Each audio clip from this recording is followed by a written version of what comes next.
저는 지난주에 이어서 이 라합에 대한 이야기를 한 번 더 나누고자 합니다. 라합은 몸을 파는 비천한 직업을 가진 여인입니다. 밑바닥 인생을 살았습니다. 그는 가나안 족속, 이방인 족속입니다. 우상을 숭배했고 하나님의 진멸을 받아 마땅한 여인이기도 합니다. 이스라엘 백성 편에서 보면 존재감이 정말 전혀 없는 여인이기도 합니다. 그럼에도 불구하고 하나님은, 성경은 이 라합을 주목합니다.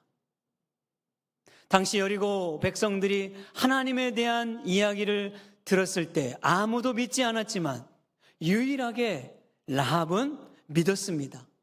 자기의 목숨을 내걸고 인생을 내건 믿음의 결단을 했습니다. 그래서 오늘 성경은 마치 이제 가나안 정복을 앞두고 있는 그 백성들을 향해 이렇게 말하고 있는 거예요. 봐라, 이 여인을, 봐라, 이 여인이 붙들고 있는 이 믿음이 무엇인지를 보라고 말씀하고 있는 것 같아요. 그래서 이 여인을 전면에 내세우고 있습니다. 우리가 붙들어야 될 믿음이 무엇인지를 상기시켜주고 있는 듯합니다. 저는 라합에 대한 이야기를 이렇게 묵상하면서 이 라합은요, 정말 하나님이 기뻐하시는 참된 믿음을 소유한 여인이었다는 사실이에요. 여러분, 우리 일반적으로 참된 믿음을 세 가지 요소로 이야기를 합니다. 첫 번째 요소는 바로 이 지식을 이야기해요. 예수님이 누구인가, 하나님이 누구인가, 그 객관적인 사실을 아는 것을 말해요. 믿음의 출발은 하나님이 누구이신지를 아는 것에서부터 시작됩니다. 그러니까 지식이 없는 믿음은 무지한 믿음이에요. 맹목적인 믿음입니다. 믿음은 맹신이 아닙니다. 하나님이 누군지 알지도 전혀 모른 채 성경을 덮어뒀고 그냥 아멘 아멘 한다면 그것은 좋은 믿음이 아니고 그건 맹목적인 믿음이죠. 그래서 우리는 성경을 덮어놓고 믿는 것이 아닙니다. 성경을 활짝 어떻게 하고 열고 믿어야 되는 거예요. 성경을 활짝 열고 믿는 믿음이 되기를 바랍니다. 여러분, 여호수아 2장 9절에 보면 이렇게 기록하고 있어요. 말하되 여호와께서 이 땅을 너희에게 주신 줄을 내가 아노라. 내가 아노라. 우리가 너희를 심히 두려워하고 이 땅 주민들이 다 너희 앞에서 간담이 녹나니. 아멘. 라합은 여호와께서 누구이신지를 알았다고 분명히 고백하고 있어요. 라합의 믿음의 시작은 여호와에 대한 지식이에요. 알. 그런데 여러분, 이 믿음은 두 번째 요소가 필요해요. 그것은 감정 혹은 동의라고 말을 합니다. 내가 듣고 알았던 이 말씀을 마음으로 받아들이고 인정하는 거예요. 믿음으로 고백하는 것입니다. 라합을 보십시오. 하나님께서 행하신, 광야에서 행하신 두 가지 일을 들었어요. 그리고 그것을 알았습니다. 그리고 그것을 자기의 신앙으로 고백합니다. 인정합니다. 여호수아 2장 11절 말씀 보십시오. 11절 우리 같이 읽겠습니다. 우리가 듣자 곧 마음이 녹았고 너희로 말미암아 사람이 정신을 잃었나니 너희의 하나님 여호와는 위로는 하늘에서도 아래로는 땅에서도 하나님이시니라. 아멘. 라합은 하나님에 대한 이야기를 듣고 이 하나님만이 정말 유일하신 하나님이시다고 그렇게 고백하고 있는 거예요. 인정하고 있는 것입니다. 참 놀라운 고백이죠. 근데 여러분 보십시오. 라합은 지금 하나님께서 광야에서 행하신 일 두 가지를 듣고 이 믿음을 고백하고 있으니 정말 얼마나 여러분 놀라운 믿음입니까? 근데 여러분, 라합이 하나님을 이해하고 믿는 것일까요? 하나님이 정말 누구이신지를 다 이해하고 지금 이 고백을 한 것일까요? 그렇지 않아요. 저는 그렇지 않다고 봅니다. 라합이 지금 들은 건 일부분이에요. 아주 일부분에 대해서 알았을 뿐인데 그것을 믿음으로 고백하고 있는 거예요. 우리는 이런 오해를 많이 해요. 이해하면 믿겠다고 하는 이야기를 참 많이 해요. 이해되지 않아서 못 믿겠다고 하는 분들이 있습니다. 여러분 성경을 보십시오. 성경을 읽다 보면 우리가 이해되는 이야기도 있지만 이해되지 않는 이야기가 얼마나 많이 기록되어 있는지 몰라요. 홍해가 갈라진 걸 어떻게 이해할 것이며, 반석에서 물이 나는 걸 어떻게 이해할 것이며, 죽은 자를 살리는 걸 어떻게 이해할 것이며, 십자가와 부활을 어떻게 이해할 것인가. 성경은 이해하지 못한 일들이 정말 많습니다. 그럼 우리가 이해하고 믿겠다는 얘기는 뭐냐면 평생 나는 믿음 필요 없다는 말과 동일한 거예요. 믿음을 평생 가질 수가 없어요. 우리는 하나님 말씀을 듣고 배우고 알아야 합니다. 그러나 모든 걸 아는 것이 아니에요. 우리의 지식을 뛰어넘어 있는 모든 이 영역은 바로 믿음의 영역인 줄 믿으시기 바랍니다. 믿음을 요구하는 거예요. 이해하지 못하는 부분에 있어서 우리가 그때 우리에게 있어 중요한 건 믿음이 필요한 거예요.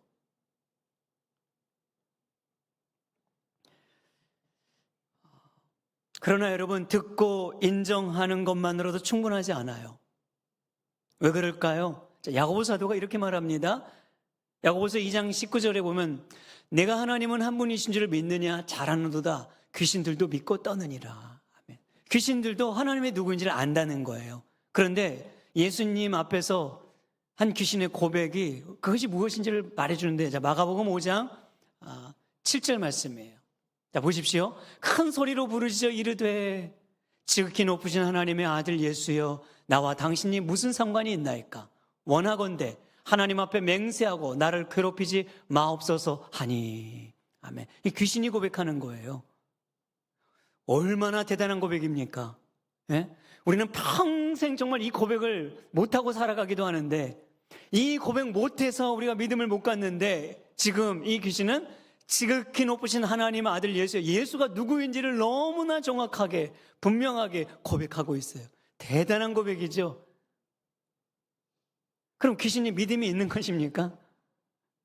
우리보다 더 좋은 믿음을 갖는 것처럼 보이잖아요. 문제가 뭐예요? 여기서 문제는 뭐냐면 예수님이 누구인지는 알지만 귀신은 예수님과 상관없는 삶을 살고 있는 거예요. 나와 당신이 무슨 상관이 있나이까? 내버려 두라 이거죠. 여러분, 우리가 예수를 믿고 안다는 건 예수님과 상관이 있는 삶을 살겠다는 거예요. 예수님의 내 인생이 엮어지기를 원하는 겁니다. 그래서 예수님과 더 관계를 맺고 싶고 그분을 더 알아가고 싶어 하는 것이고 그분의 말씀에 순종하는 삶을 살고자 하는 거예요.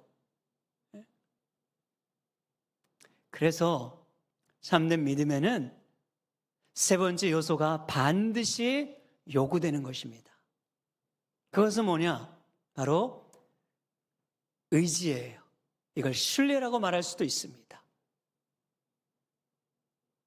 내가 듣고 알고 내가 믿고 고백하고 있는 그 주님 앞에서 내 인생을 맡겨드리는 의지적 결단이 있어야 되는 겁니다.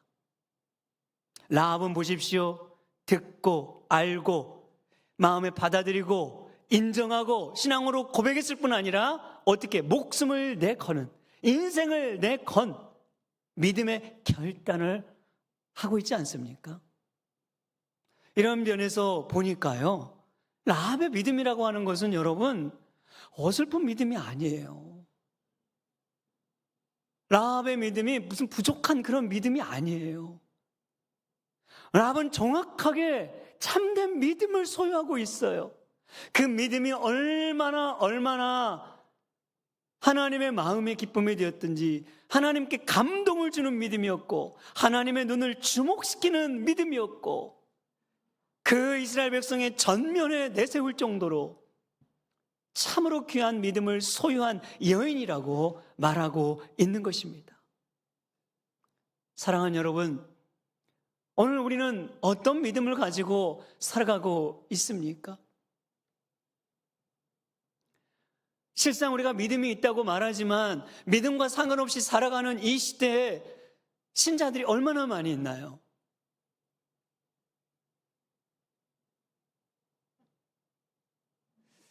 여러분, 현대 크리스찬들을 일컫는 용어가 있습니다. 이건 부정적인 용어예요. 들어보십시오. 지난번에 제가 실천적 무신론자라는 이야기를 한 적이 있습니다. 입으로는 하나님을 믿는다고 말하지만 하나님이 안 계신 것처럼 살아가는 자들, 정말 하나님과 무관하게 살아가는 거예요. 하나님과 상관없이 살아가는 거예요. 그러면서 믿는다고 말을 하는 거죠. 이런 부류의 교인들이 참 많이 있습니다.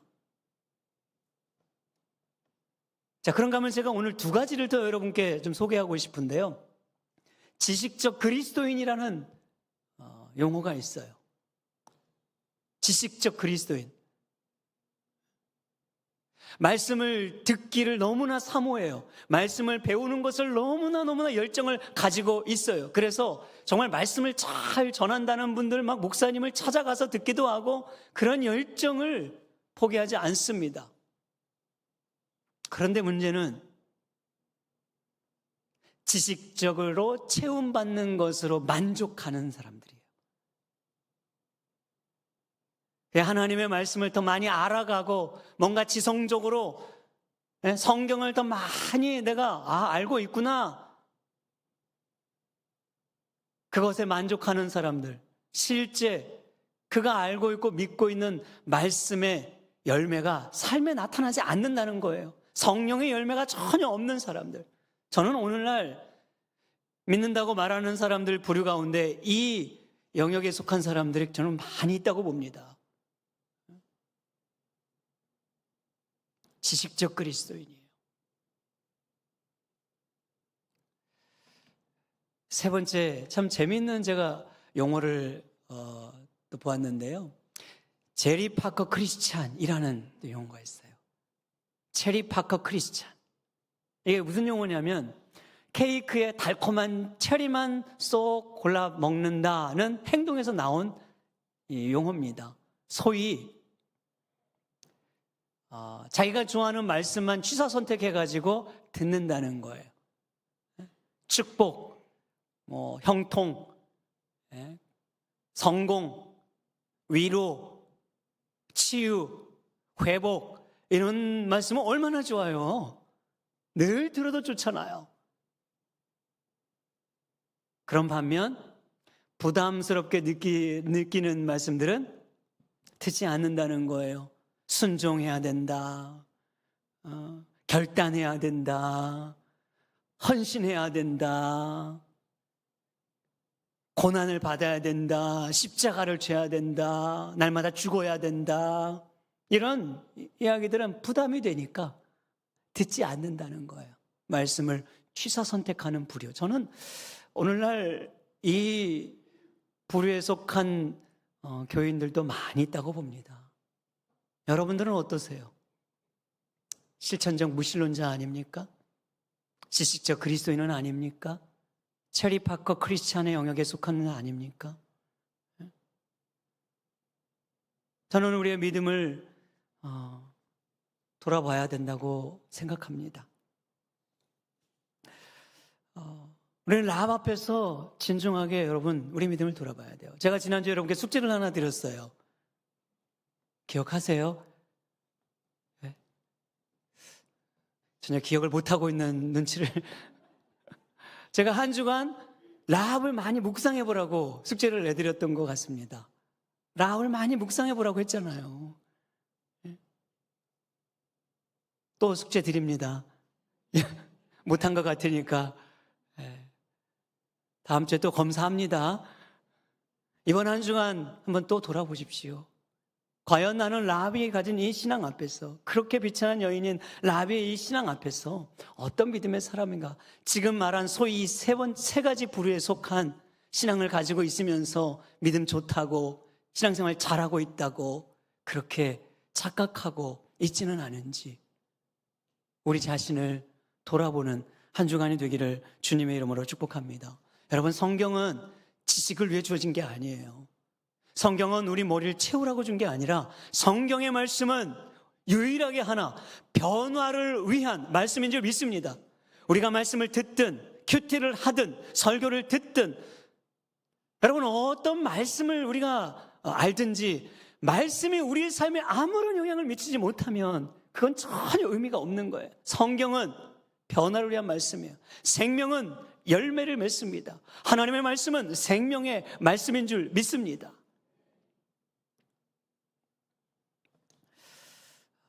그래서 오늘 본문에 보면 이제 라합은 이 두 정탐과 대화를 하는데요. 자, 12절과 13절 말씀 보십시오. 우리 같이 읽습니다. 그러므로 이제 청하노니 내가 너희를 선대하였은즉 너희도 내 아버지의 집을 선대하도록 여호와로 내게 맹세하고 내게 증표를 내라.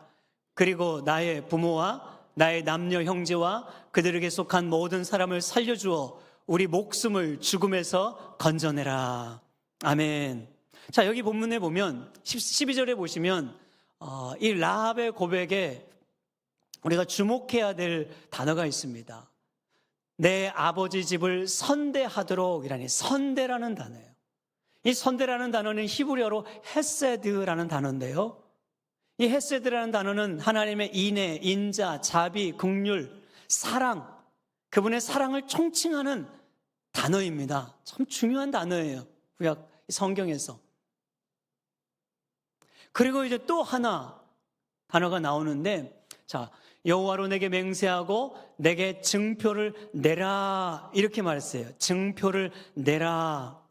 우리 개역개정은 증표인데 우리 이전 개역 한글 번역에는요 진실한 표를 내라 이렇게 번역을 하고 있습니다. 저는 이 번역이 더 좀 좋은 것 같아요. 왜냐하면 저 증표라는 원문에는요 에메트라는 히브리어 단어가 있기 때문에 그렇습니다. 에메트라는 단어는 진실, 성실, 충성 이런 의미를 내포하는 단어예요.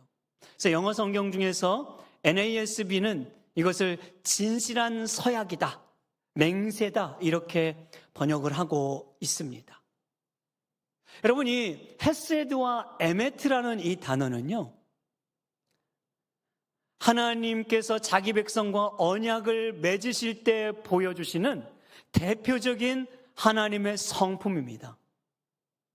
하나님께서 자기 백성과 언약을 맺으실 때 보여주시는 대표적인 하나님의 성품이에요. 자, 보십시오. 라합은 이 하나님의 두 가지 성품을 의지해서 간청을 하고 있습니다. 여호와로 내게 맹세하라 하니까 그 여호와의 성품을 의지하고 있는 거예요. 그리고 이제 2장 4절에 가보면요. 이 두 정탐꾼이 이제 대답을 하는데 여기에도 동일하게 고백이 나와요. 자, 우리 같이 읽습니다. 그 사람들이 그에게 이르되 내가 우리의 이 일을 누설하지 아니하면 우리의 목숨으로 너희를 대신할 것이요 여호와께서 우리에게 이 땅을 주실 때에는 인자하고 진실하게 너를 대우하리라. 아멘. 여기서 인자가 헤세드고요 진실이 에메트예요. 두 정탐꾼도 이제 이 라합과 서약을 하고 뭐라고 말하냐면 내가 네 서약, 네가 만약에 우리를 누설하지 않으면 이 약속을 지키는데 목숨을 걸고 지키겠다 이렇게 말하면서 그 근거를 뭘로 지금 제시하고 있어요? 하나님의 성품, 인자와 진실, 헤세드와 에메트를 근거로 우리의 목숨을 걸고 지키겠다 이렇게 말하고 있는 거예요. 여러분 라합이 두 정탐꾼에게 나와 우리 가족을 구원해달라고 간청을 할 때에 막무가내로 그냥 무작정 간청을 한 것이 아니라 하나님의 이 두 가지 성품을 의지해서 하나님의 이 성품에 기대어 우리를 구원해 달라고 간청하고 있는 것입니다. 그런 점에서 보니까 여러분 라합은요 하나님의 어떤 분이신지를 알았던 것 같아요. 그냥 어느 정도 알았던 것 같아요. 출애굽기 34장 6절에 보면 이렇게 말합니다. 여호와께서 그의 앞으로 지나시며 선포하시되 여호와라 여호와라 자비롭고 은혜롭고 노하기를 더디하고 인자와 진실이 많은 하나님이라. 아멘. 하나님이 누구이신지를 정말 잘 보여주는 말씀인데, 라합은 다 알지는 못했어도 하나님의 어떤 분인지를 알았던 것 같아요. 그분은 진노 중에라도 긍휼을 베푸시는 분이라는 것, 심판 중에라도 은혜를 베푸시는 분이라는 것. 그래서 그 하나님의 성품을 의지해서 그 하나님의 성품에 기대어 우리의 가족을 구원해 달라고 간청하고 호소했습니다. 저는 이 라합의 이 고백을 좀 들으면서요, 라합의 성경에는 사실 나오지는 않지만 그 마음속에 이런 마음이지 않았을까. 마치 예수님 앞에 고백했던 세리의 고백처럼, 주님, 저를 불쌍히 여겨주시옵소서. 저는 죄인입니다. 주님 외에 소망이 없는 자입니다. 주님, 저를 돕지 않으면 저는 실패할 수밖에 없는 인생이라는 그 세리의 고백을 라합도 저는 분명히 가졌던 것 같아요. 그러니 하나님의 성품에 기댈 수가 있는 것이지요. 여러분, 미가 선지자는요, 죄인이 의인으로 받아들여지는 유일한 비결이 있는데, 그것을 이렇게 말했어요. 미가 7장에 이제 보면, 우리를 불쌍히 여기시고 빽빽한 죄와 허물을 용서하시며 인자와 진실이 풍성하신 하나님의 성품에 기대는 것이다, 이렇게 말했어요. 하나님의 성품에 기대는 것이 죄인이 의인으로 받아들여지는 유일한 비결이라는 거예요. 여러분, 신자의 특권이 무엇입니까? 그것은 저는 하나님의 성품을 의지하는 것이라 믿습니다. 하나님의 이 성품, 품을 생각할 때 어머니의 품을 좀 우리가 생각하면 될 것 같아요. 제 어머님이 지금 요양병원에 계시는데 기억력이 조금씩 지금 이제 사라지고 있으세요. 그런데 아직 다 자식들은 알아봅니다. 대화는 잘 통하고. 그런데 어느 순간부터 저희 어머님이 어머니를 찾더라고요. 그 엄마를. 우리 엄마, 내 엄마 잘 있지? 이러면서. 그래서 어릴 적에 그 어머님을 지금 떠오르고 계시구나, 이런 생각이 들었어요. 사실 어머니 하면 늘 뭉클하잖아요. 따뜻하고 포근하고 언제 불러도, 늘 불러도 우리의 마음을 포근하게 감싸주는 호칭인데, 저는 여기 계신 우리 나이 지긋한 권사님들, 우리 어르신들, 장로님들도 어머니를 생각하면 지금도 그럴 거라 생각이 들어요.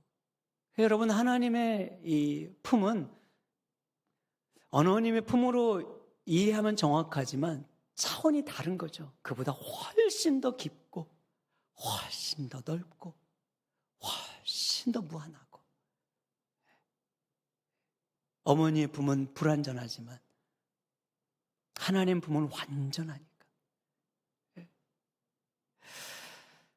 이 풍성하는 세상을 살아가는 동안 온갖 두려움과 불안으로부터 우리를 지키고 보호해 주는 것이 바로 저는 하나님의 성품이라는 울타리인 줄 믿습니다.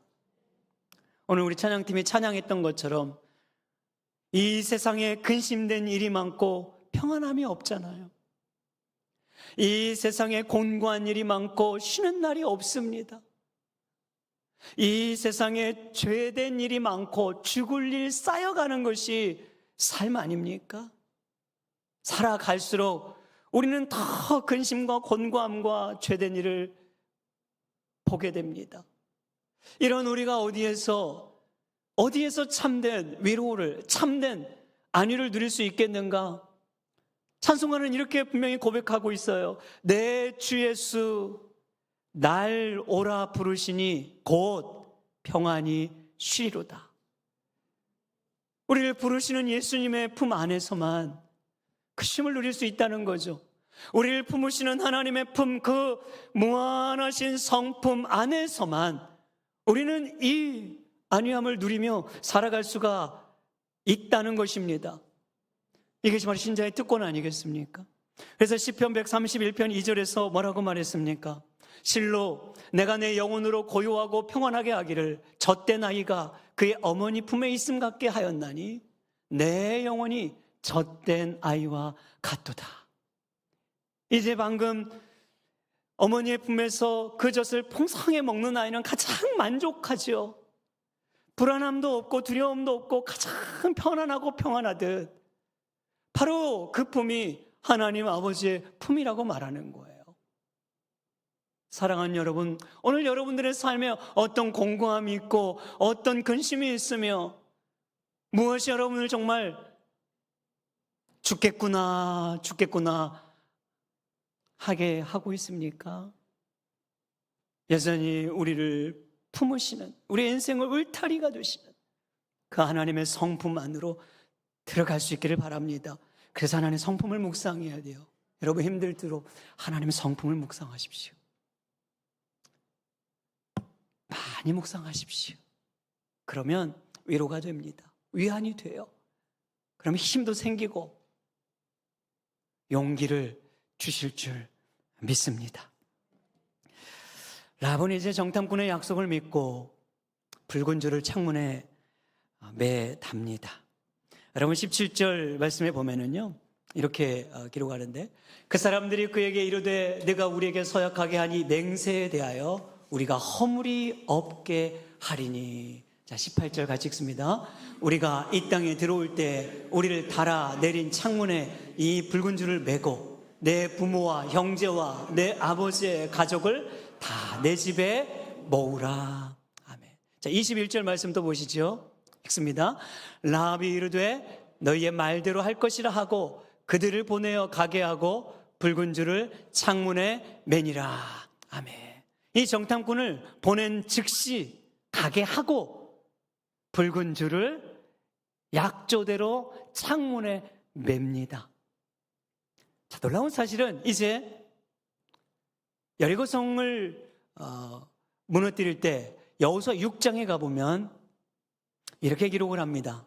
25절 여호수아가 기생 라합과 그의 아버지의 가족과 그에게 속한 모든 것을 살렸으므로 그가 오늘까지 이스라엘 중에 거주하였으니 이는 여호수아가 여리고를 정탐하려고 보낸 사자들을 숨겼음이었더라.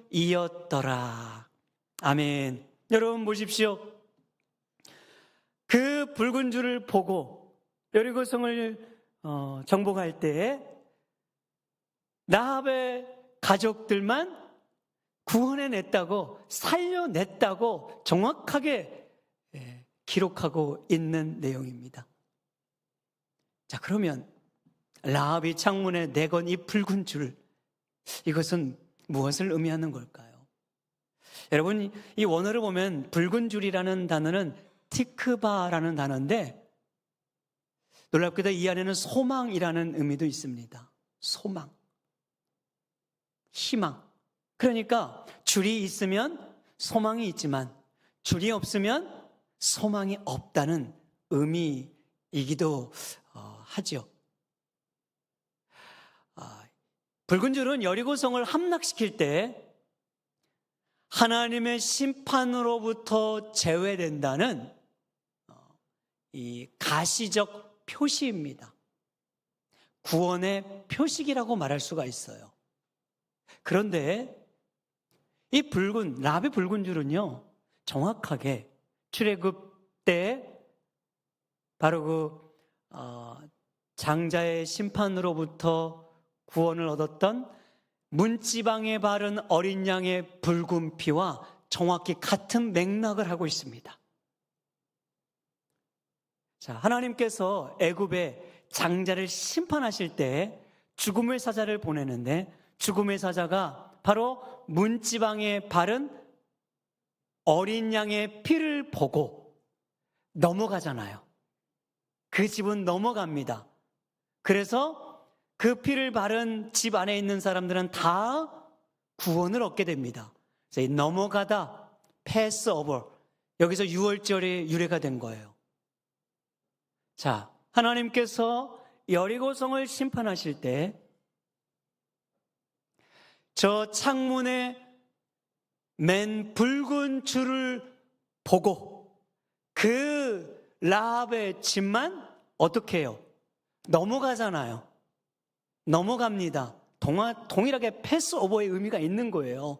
그리고 그 가족은 다 구원을 얻게 됩니다. 자, 이 출애굽기에 문지방 바른 어린 양의 피가 예수 그리스도를 예표하는 것이라면, 그 보혈의 피를 예표하는 것이라면, 이 라합이 창문에 맨 붉은 줄은 상징적인 의미라고 말할 수가 있는 거예요. 그래서 우리는 이 라합의 붉은 줄에서 동일하게 예수 그리스도의 대속을 보게 되는 겁니다.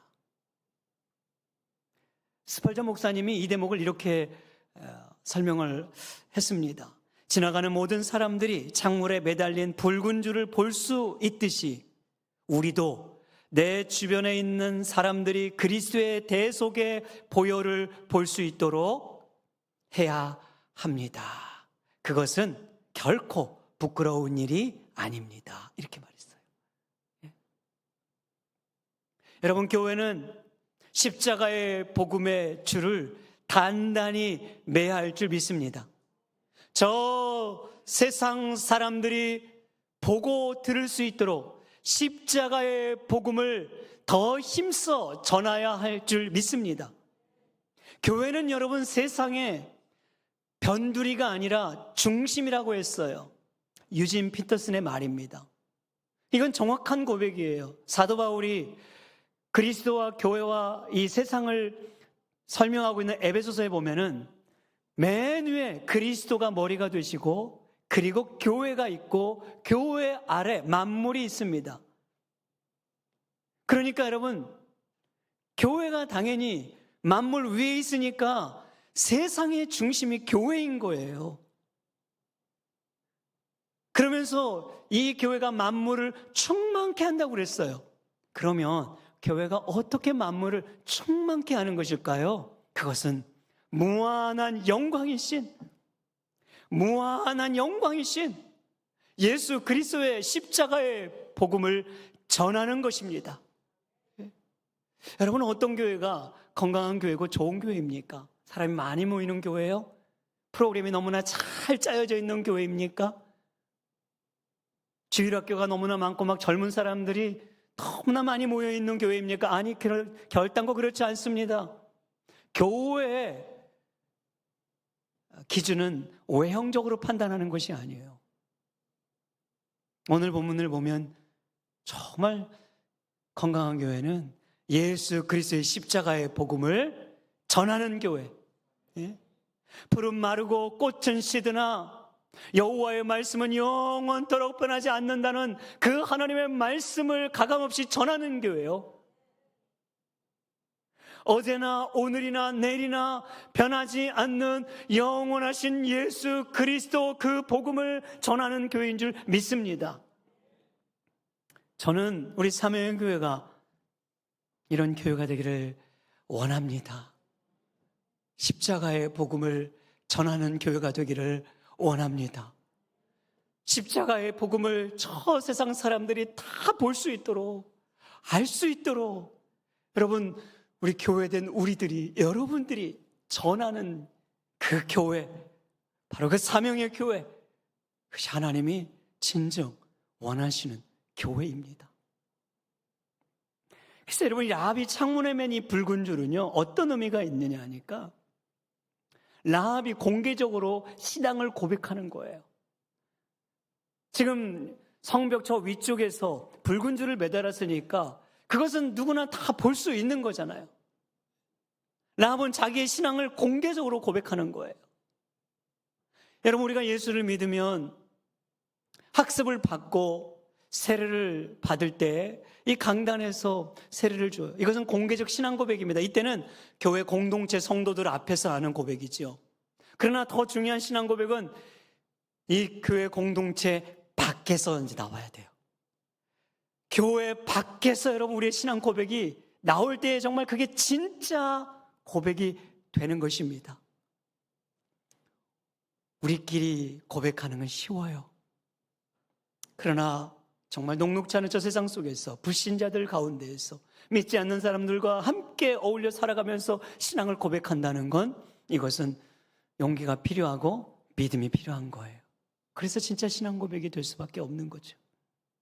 여러분, 오늘날 우리는 모호한 시대를 살아가고 있습니다. 절대 진리도 모호해져 버렸어요. 성경의 가치가 모호해졌습니다. 예수 그리스도라는 이 절대 진리가 얼마나 모호해졌습니까? 그래서 지금은 다 모든 게 상대화돼 버렸잖아요. 나 좋고 너 좋으면 그게 진리야. 우리가 좋아하고 우리가 행복해하고 내가 즐기면 그게 진리인 거예요. 우리는 살아가면서 얼마나 모호한 태도를 취하고 살아가는지 몰라요.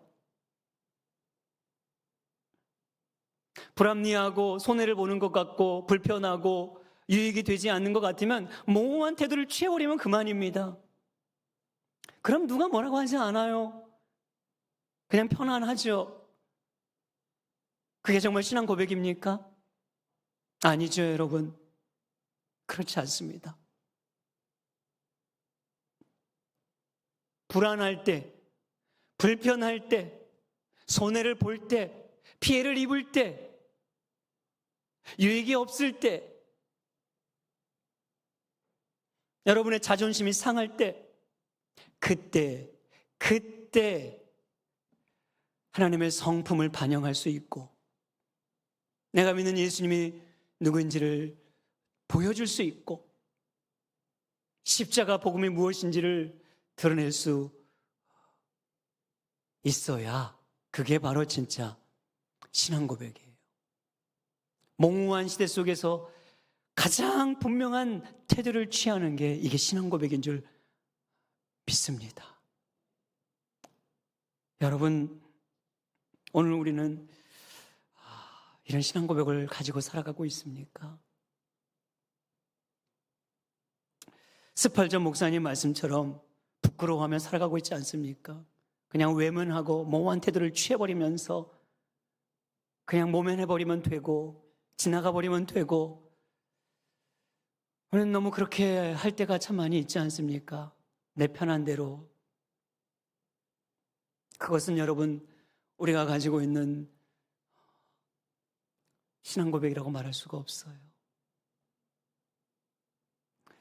예수 그리스도라는 무한한 영광은 예수 그리스도의 그 십자가 복음이라는 너무너무 무한한 영광은 모든 부끄러움도 비난도 손가락질도 다 뛰어넘는 영광이기 때문에 그러니 여러분 비난도 받으십시오. 손가락질도 받으십시오. 손해도 보십시오. 피해도 입으십시오. 그것을 통해 그리스도의 영광이 드러날 수 있다면 기꺼이 그렇게 하십시오.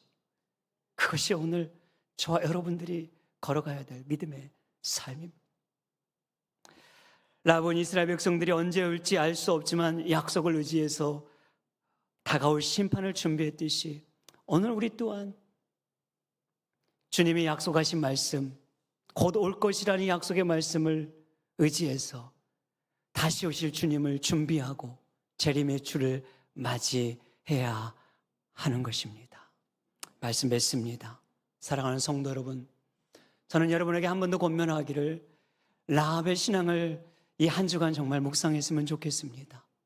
그리고 나는 어떤 지금 믿음의 삶의 위치에 서 있는가를 돌아보면서 다시 한번 하나님의 성품 앞으로 더 깊이 나아가서 우리의 믿음을 더 단단히 매는 귀한 시간 되기를 주님의 이름으로 축복합니다. 우리 함께 이 찬양을 했으면 좋겠습니다. 이 믿음 더욱 굳세라. 이 믿음